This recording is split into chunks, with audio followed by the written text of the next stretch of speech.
오늘 굳게 지켜야 할 부활신앙이라는 제목으로 말씀을 전하겠습니다. 우리가 잘 알다시피 고린도전서 15장은 부활장이라고 별명이 붙어있는 성경입니다. 고린도전서 15장 내용이 왜 사도 바울이 부활장이라는 이 부활에 관하여서 이렇게 길게 서술을 했을까요? 우리 고린도 교회는 잘 알고 있죠. 고린도 교회, 초대 교회에 문제가 참 많았습니다. 사도 바울이 그 교회를 지도하면서 또 그 교회가 자라가면서 많은 있는 그 문제들이 여러 가지로 나타나는 그 문제들을 고린도 전서에서 하나하나 말씀으로 지도합니다.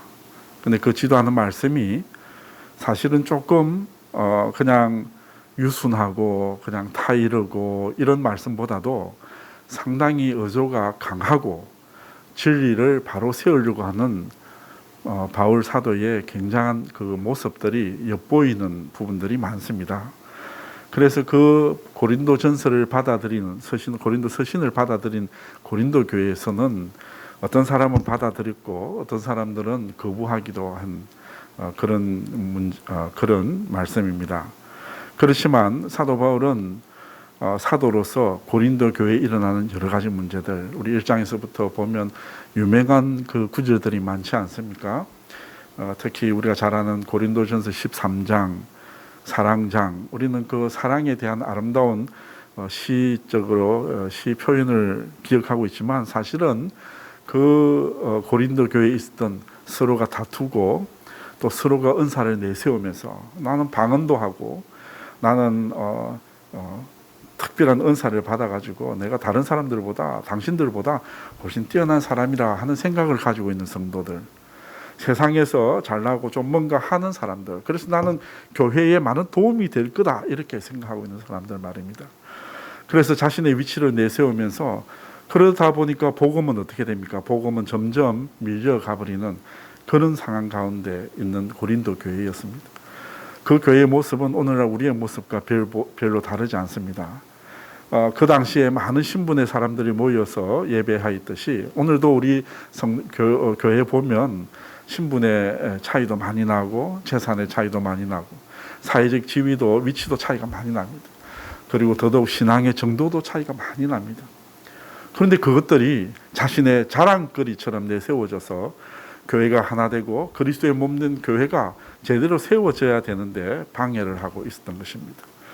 오늘의 문제는 무엇이었냐면 바로 부활의 문제가, 부활에 대하여 그들에게 진리가 제대로 받아들이지 않고 있고 그것이 교회에 나타나지 않았다 하는 것입니다. 12절 보겠습니다. 그리스도께서 죽은 자 가운데서 다시 살아나셨다 전파되었거늘 너희 중에서 어떤 사람들은 어찌하여 죽은 자 가운데서 부활이 없다 하느냐. 여기 보니까 그리스도께서 죽은 자 가운데서 부활하셨다 하는 것을 다 알고 있지 않습니까? 그럼에도 불구하고 여기 이방 사람들, 교회 밖의 사람들이 죽은 자가 어떻게 부활해? 그렇지 않습니까? 우리가 전도를 하다 보면 예수 나는 잘 아는데 그분이 신이야? 그분이 부활했다는데 그 제자들이 맞는 거 아니야? 그런 말 많이 하지 않습니까? 그 정도로 외부의 사람들이 한 게 아니고요. 여기 잘 보시면 너희 중에서 그랬습니다. 무슨 말입니까? 고린도 교회의 성도들, 교인들 중에서 이 말을 하고 있다는 것입니다. 죽은 자 가운데서 부활이 없다. 죽은 자가 어떻게 다시 살아나 하는 말을 교회 안에서 하고 있다는 거죠. 자, 그 말에 대하여서 이제 바울은 변정을 합니다. 근데 이거 오늘 우리가 성경을 쭉 읽어보면 교독을 하면서 느끼는 게 무엇입니까? 그냥 쉽게 예수 그리스도가 살아나셨다. 그래서 죽은 자들도 다시 부활한다. 예수님과 같이 부활한다. 이렇게 하면 간단한 문제인데 왜 이렇게 읽어도 복잡하게 이렇게 서술을 하는가 하는 생각을 가지실 것입니다. 그 당시에요. 오늘 우리는 그렇게 철학이나 소위 말하는 인문학에 대하여 관심을 가진 적이 별로 없었습니다. 먹고 살기에 바쁘고 그런데 이제 요즘에 TV에 보면 주로 어떤 이야기들이 많이 나옵니까? 철학 이야기나 인문학에 관한 이야기들이 많이 나오죠. 저도 사실은 공과대학을 나와서 들어보면 어렵습니다. 인문학 같은 게 내용이 쉽지가 않거든요. 철학적인 내용이니까요. 실제로 그거 몰라도 살아가는 데는 별로 지장이 없는 그런 이야기들입니다. 그런데 우리가 인간이 무엇이냐, 죽음이 무엇이냐, 왜 우리가 종교를 가져야 되느냐, 이런 문제들에 대한 서로의 토의와 논의들이 인문학을 통해서 이루어져 왔거든요. 그러다 보니까 이제 인문학이 이제 점점 대두되고 있습니다. 그 가운데서 수사학이라는 게 있습니다. 이 수사학은요, 다른 사람을 설득할 때 그 논리를 가지고 설득하잖아요. 이 당시에 로마 사회는 철학이 굉장히 유명했습니다. 우리가 잘 아는 플라톤이나 이런 소크라테스나 이런 사람들이 살았던 세대이기 때문에 사람들이 그것을 많이 추구했어요. 왜 그런 일이 일어났냐면 사실은 집안의 모든 일들은 노예들을 통해서 거의 했습니다. 그러니까 실제 먹고 사는 문제들은 별로 관심이 없고요. 그들은 사변을 즐겼습니다. 철학 이야기를 즐겼거든요. 그러다 보니까 오만 말들이 참 많이 나왔습니다. 그냥 사는 데는 아무 관계없는 이야기들이 많이 나왔지만 그러나 그것들이 오늘날의 철학의 굉장히 큰 기둥들이 되었습니다. 그래서 많은 사람들이 이제 설득을 할 때 우리는 힘 있는 자의 말이 곧 법이고 또 왕의 권력자의 말이 법이잖아요. 그런데 그 당시에는 그것보다는 조금 통용하는 방법이 달랐습니다. 사람들을 설득하기 위해서요. 우리 혹시 그림에서 많이 보지 않습니까? 저도 가보지는 못했지만 성지답사라 해서 막 가보면 그 큰 원형 극장이나 이런 데 있잖아요. 거기에서 스포츠도 했겠지만 거기에서 연설이 많이 이루어졌어요. 연설이 이루어지고 자기 주장들을 많은 사람들이 나가서 했습니다. 우리 성경에도 보면 바울이 아테네에 갔을 때 아테네 철학자들이 오늘 아테네죠. 아테네 가니까 많은 철학자들이 나와서 자기들의 주장을 하고 또 철학적인 이야기들을 하는 것을 볼 수 있었거든요. 그래서 바울이 그들과 논쟁하기 위해서 어떤 방법을 썼습니까? 그 사도 바울이 철학적인 것들을 이야기했어요. 그런데 그 철학적인 이야기하니까 그 사람들은 듣기만 듣고 실제로 복음을 안 받아들였다 이렇게 나와 있지 않습니까? 그처럼 이 오늘 15장을 읽을 때는 조금 주의 깊게 읽어야 되는 것이 그런 수사학이 들어있어서 복잡하게 보이는 겁니다. 그러나 내부의 문제는 그 논증하는 것은 그렇게 어렵지 않지만 오늘 그래서 15장에 이 사도 바울은 15장이 무엇으로부터 시작하느냐면요. 우리가 너희들에게 전한 복음은 이것이다 라는 말로 시작합니다. 설득하기 위해서요. 설명하기 위해서. 그래서 고린도전서 15장 처음에 보면 내가 너희에게 전한 복음 그리고 내가 전했기 때문에 너희가 받은 것 그래서 너희가 그 내가 전하는 복음을 받고 그 가운데 서 있다. 그것을 믿음으로 그것을 받아들이고 서 있는 사람이 바로 여러분들이다. 그래서 내가 전한 그 말 복음이죠. 그 복음을 굳게 지키고 헛되이 믿지 아니하였으면 이 헛되이 믿지 않는단 말이 그냥 말로는 떠버리면서 예수가 우리의 구주다 이렇게 떠버리면서 실제로 삶에서 구주로 섬기지 않는 사람들이에요. 자신이 이해를 하지 못하는 거예요. 그런데 듣고 배웠기 때문에 구주 예수 그리스도가 구주다 이렇게 믿는 사람들도 많이 있었다는 거죠. 그렇게 헛되이 믿지 아니하면 그 복음으로 말미암아 너희가 무엇을 얻는다고요? 구원을 얻는다. 그것이 바로 복음이죠. 내가 너희들에게 전한 그 복음 그리고 너희가 지금 그 믿음 위에 서 있는 그 복음에 굉장히 중요한 부활을 말씀하는 것입니다. 그 부활을 어떻게 설명하고 있습니까? 이는 성경대로 그리스도께서 우리 죄를 위하여 죽으셨다. 예수님이 십자가에 돌아가셔서 죽으신 것이 바로 우리 죄를 위해서 죽으셨다. 그리고 분명하게 그는 장사 지낸 바 되었다.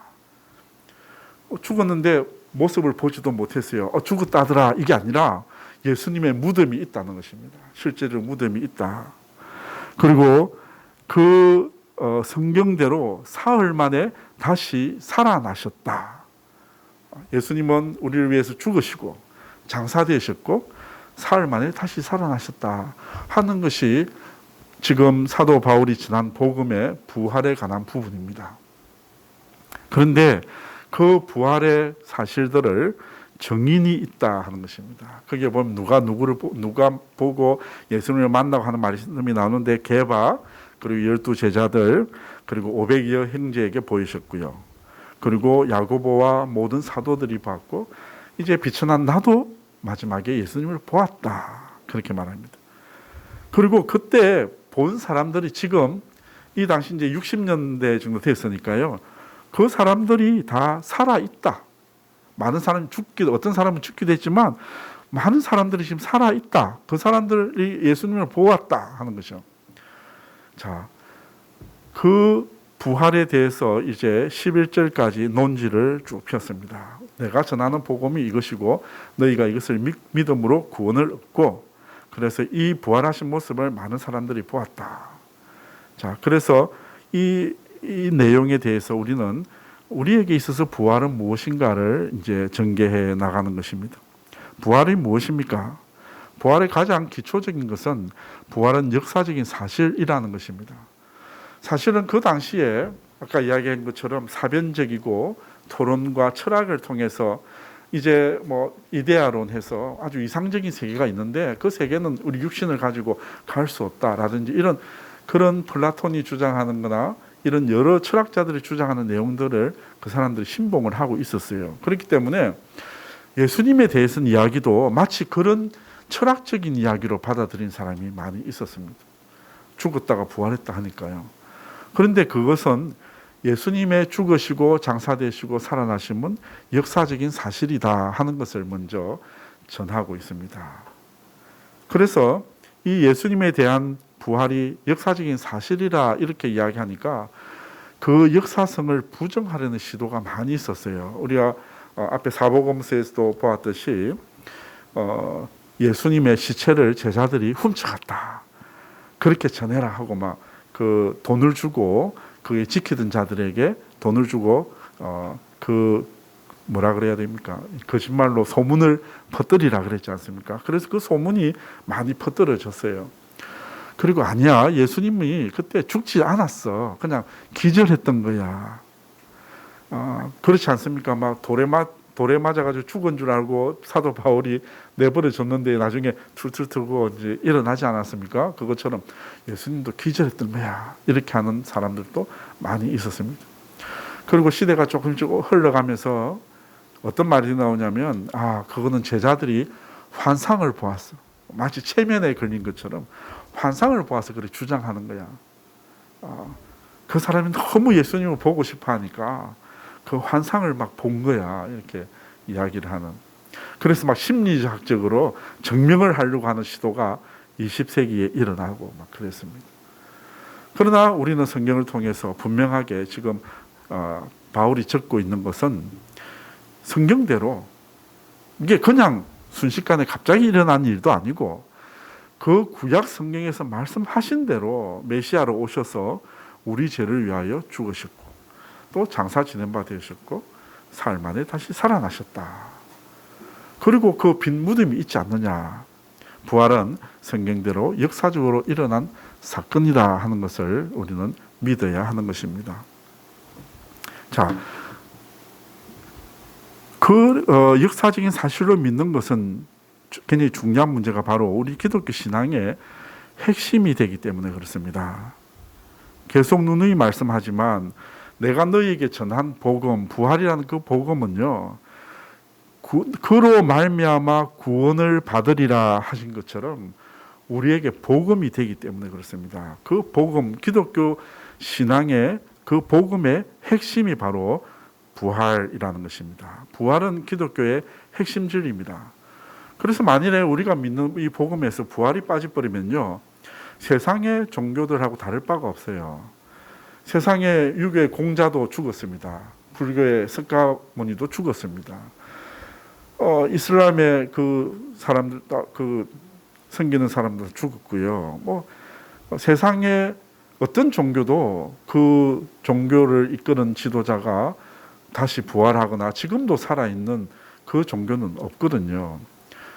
그래서 만일에 부활이 없다면 그런 종교들, 사상적인 이론이나 스스로가 구원하는, 스스로가 세상에서 어떤 도인이 되는 이런 것하고 다를 수가 없는 거예요.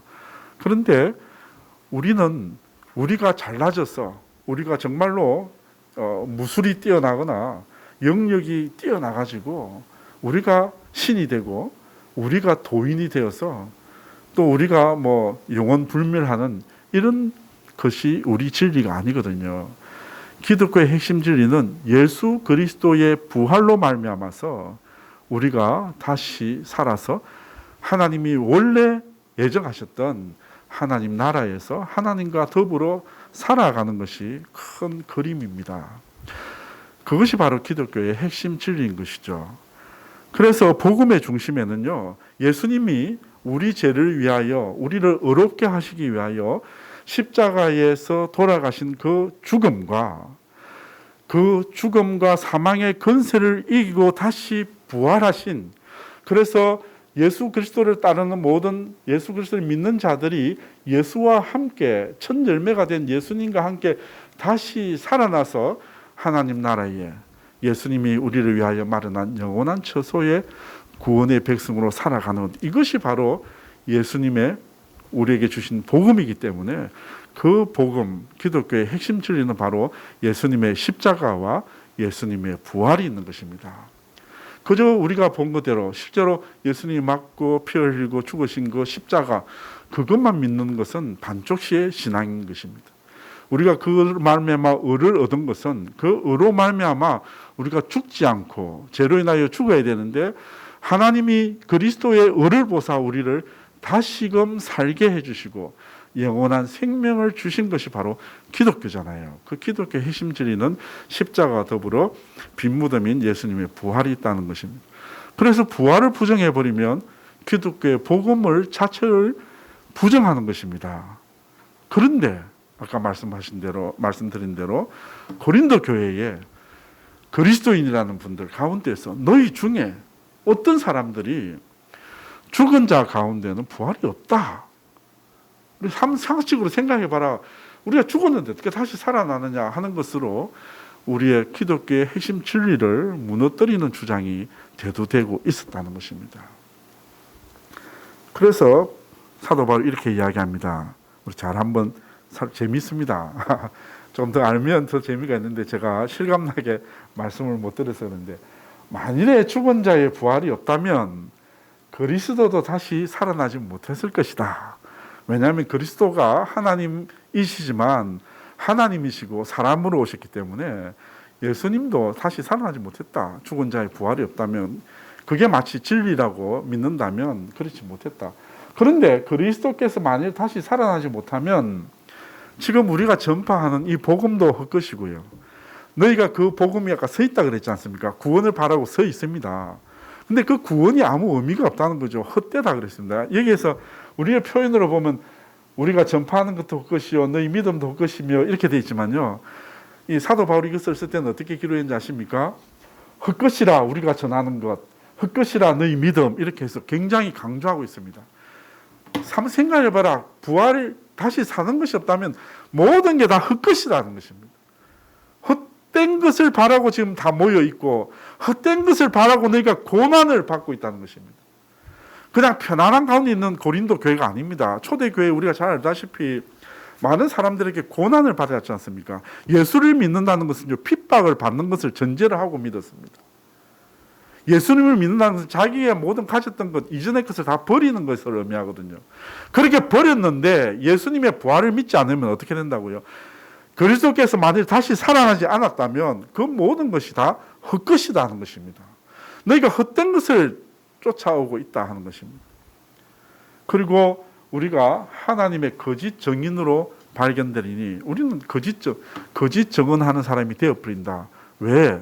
우리가 무엇을 전하느냐? 우리가 하나님께서 하나님께서 그리스도를 다시 살리셨다고 지금 우리가 증거하고 있지 않느냐. 이 증거가, 이 증인이 잘못되는 거 아니냐 이렇게 하는 거죠.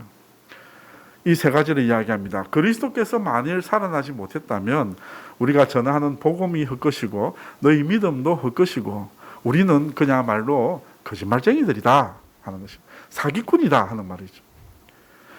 이 논정에서는요, 그 당시에 논정은 우리 오늘날 설교하는 것처럼 그 사람들도 막 그 설파를 합니다. 이야기를 합니다. 이야기를 하는데 굉장히 길어요. 그 논리적으로 이야기를 하기 위해서 그렇습니다. 아주 복잡하게 이런 식의 수사법을 쓰고 있습니다. 다 많이 들어보면 재미가 있거든요. 그래서 많이 들었습니다. 여기도 오늘은 우리하고는 잘 맞지 않지만 만일 죽은 자의 부활이 없다면 그리스도 다시 살아나지 못했고 그리스도께서 만일 다시 살아나지 못했으면 모든 게 헛되다.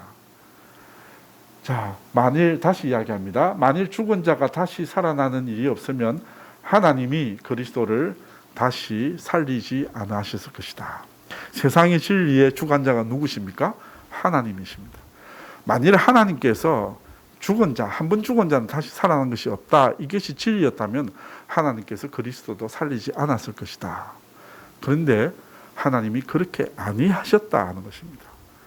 그래서 사도 바울이 지금 첫 번째로 한 말은 죽은 자 가운데 부활이 없다면 너희 믿음은 헛것이다.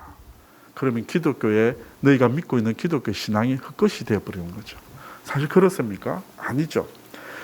자, 이런 주장을 펴고 있는 이유 중에 하나가 있습니다. 당시에 초대교회에 그렇게 믿는 사람들이 있었다는 거죠.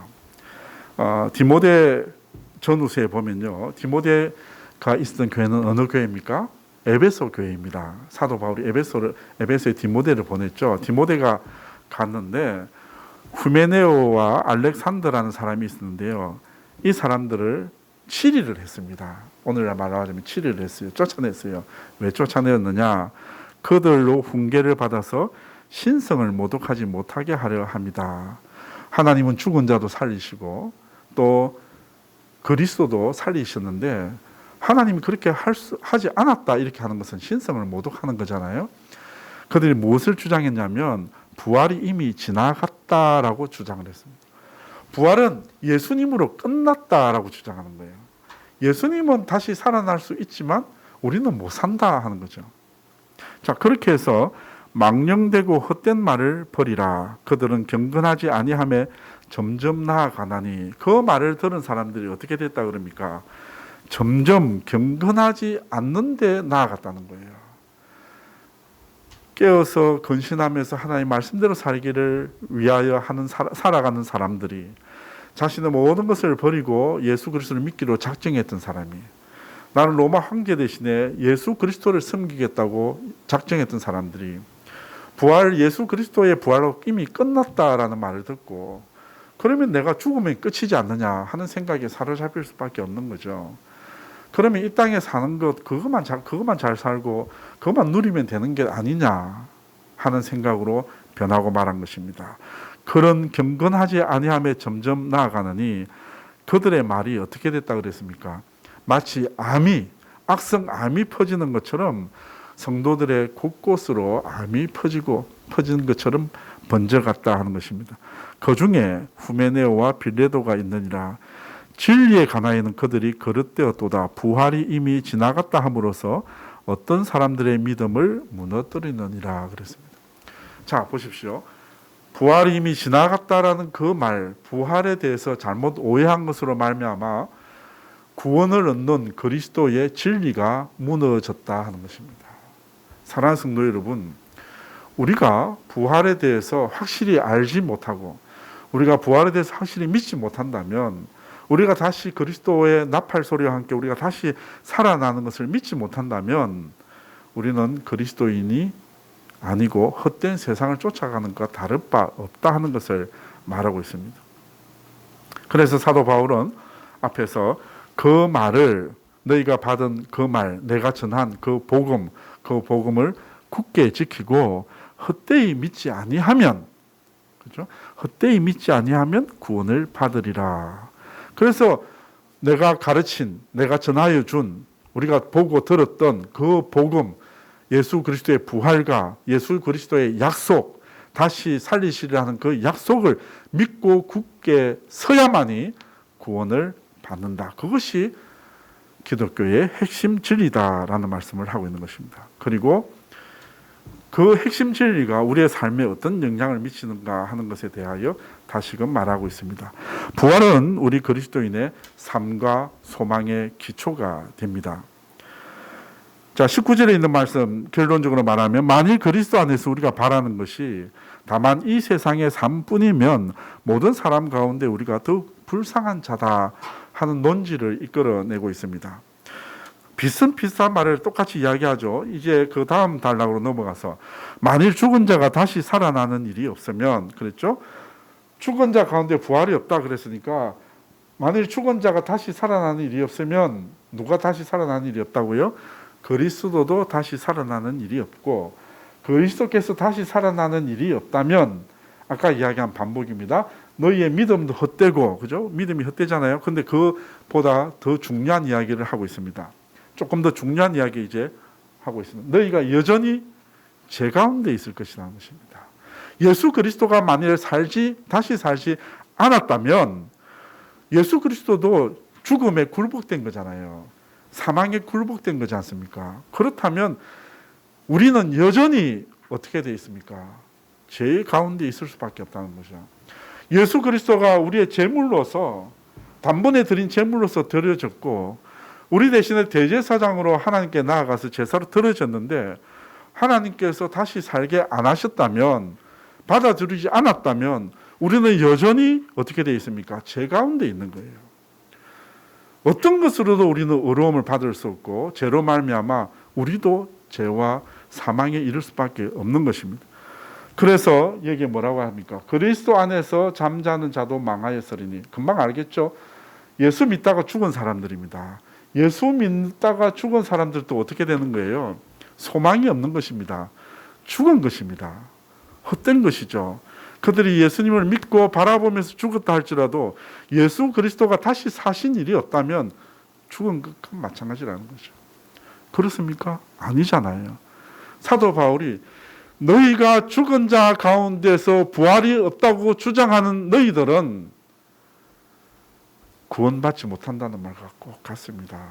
너희 믿음대로 한다면 너희는 여전히 죄 가운데 있고 여전히 너희가 죽어도 망하는 것밖에 없다 하는 것입니다. 그러나 20절에 보면 뭐라고 되어 있습니까? 20절을 시작할 때요, 굉장히 울림이 있는 단어가 있습니다. 바로 그러나 하는 것입니다. 만일에 앞에서 이야기한 그대로 되었다면 정말로 천하의 그 표현이 이렇지 않습니까?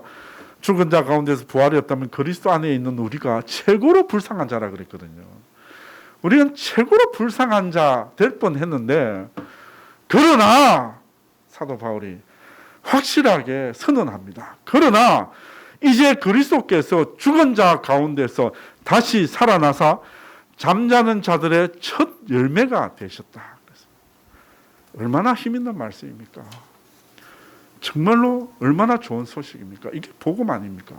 예수 그리스도가 우리들의 첫 열매로 다시 살아나셨다. 주보 한번 볼까요? 주보 앞에 그림이 어떤 그림인지 여러분 금방 아시겠죠? 저 앞에 밭에 심어놓은 것을 제가 찍었습니다. 사실 우리는 이 씨를 뿌리면서 어떤 농부의 어떤 마음을 가지고 이 씨를 뿌리고 모종을 심습니까? 비록 똑같은 모습은 아니지만 이 땅콩의 묘목이 보면 어떻게인가 땅콩의 모습을, 저는 땅콩의 묘목을 처음 보면서 이게 뭔지 몰랐어요. 땅콩의 모습이라도 있었으면 알 건데 전혀 땅콩의 모습은 없었고, 나중에 보니까 노란 꽃이 아주 아름답게 달리더라고요. 그래서 야, 이게 참 예쁜 꽃이다 그랬는데 땅콩이래요.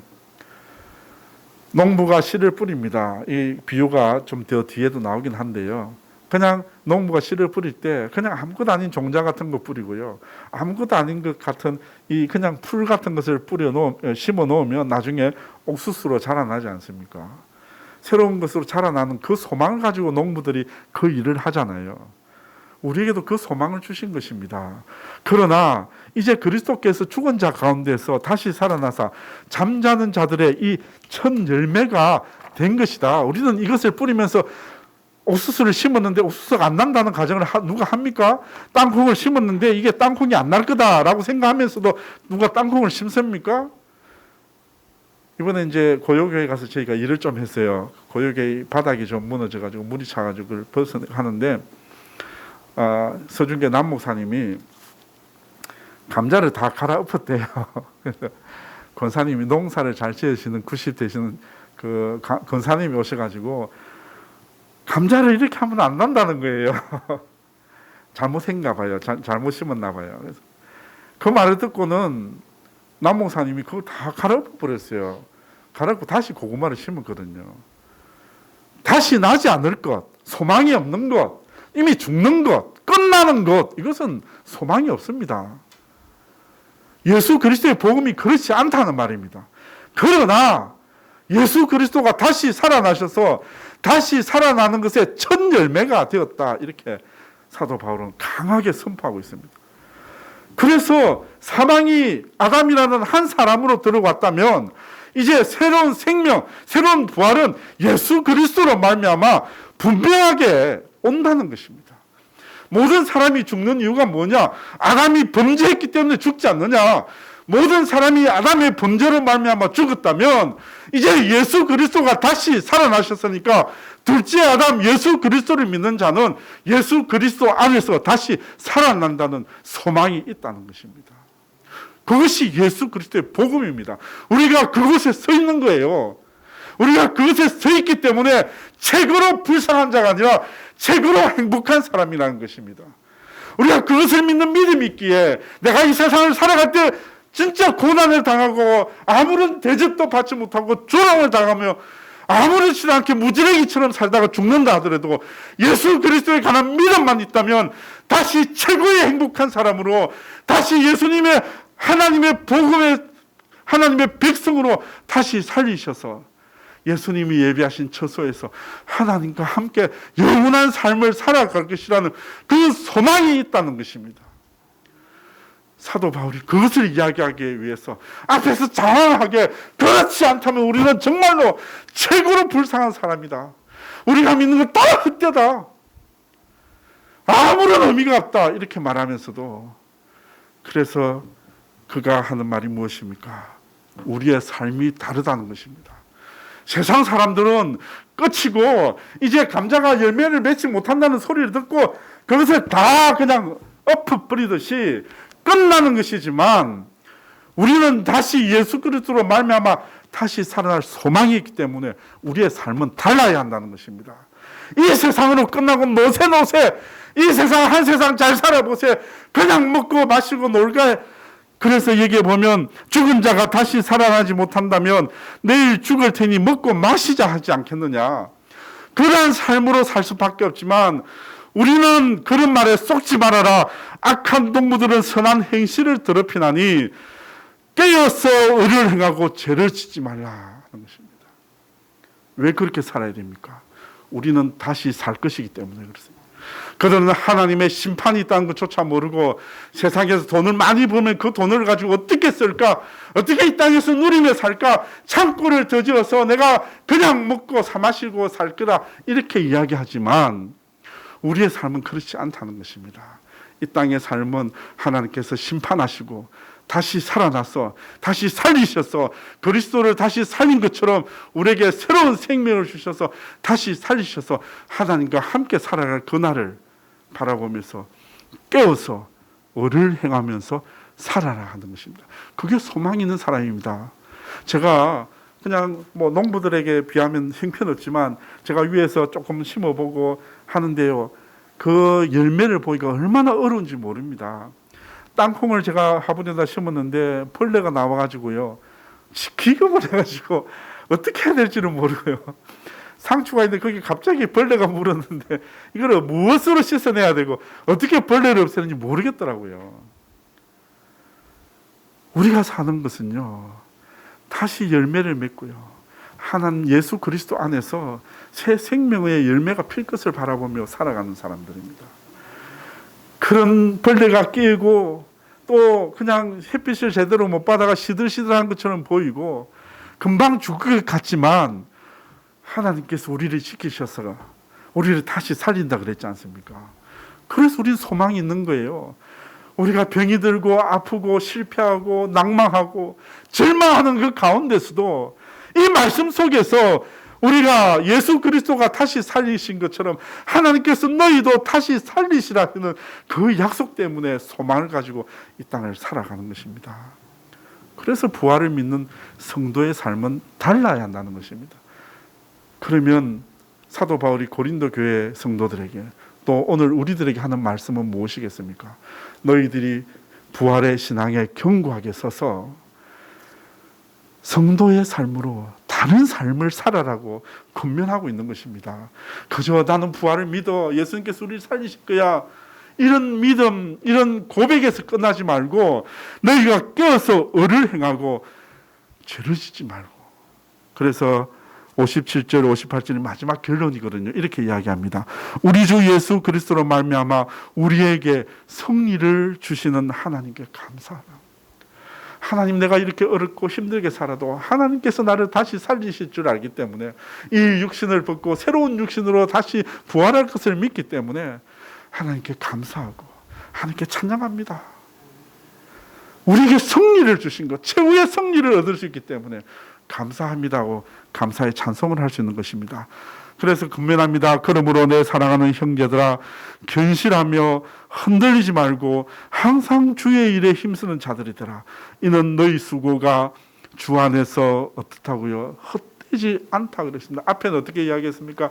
헛되다, 헛되다, 헛되다, 소용없다, 아무것도 아니다 그랬지만 우리가 부활의 신앙에 흔들리지 않고 견실하게 서 있다면 우리가 우리의 믿음으로 향하는 모든 일들이 그것이 주 안에서 헛되지 않다는 것입니다. 하나님이 세고 계시고 그 예수님이 말씀하신 것대로 이 땅에 땅은 가지지 못하고 이 땅에 건물은 짓지 못하지만 부활은 없지만 우리의 부활과 하늘나라에 하늘 국권에 쌓여진다는 것을 기억해야 된다는 것입니다. 부활을 믿는 우리의 삶이 달라지기를 바랍니다. 우리가 온전히 부활의 신앙 위에 굳게 서기를 바랍니다.